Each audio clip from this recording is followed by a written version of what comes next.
بسم اللہ الرحمن الرحیم۔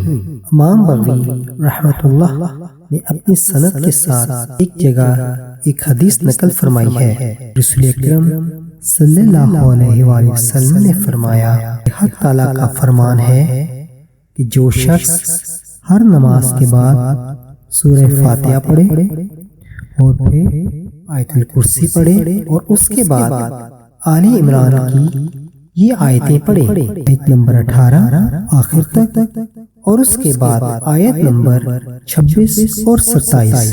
اگر وہ یہ آیتیں پڑھے گا تو اس کا ٹھکانہ جنت میں بنا دیا جائے گا اور اللہ پاک اپنے قدس میں جگہ عطا فرمائے گا، اور ہر روز اس کی طرف 70 مرتبہ نظر رحمت کی جائے گی اور اس کی 70 حاجتیں پوری کی جائیں گی، اور ہر حاسد اور دشمن سے پناہ دی جائے گی اور ان پر اس کو غالب رکھا جائے گا۔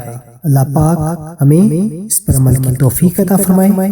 اور یہ آیات یہاں پر دکھائی بھی گئی ہیں، ان آیات کو دیکھیے اور اپنے عمل میں شامل کیجیے اور دعاؤں میں یاد رکھیے گا۔ اللہ ہم سب کا حامی و ناصر ہو۔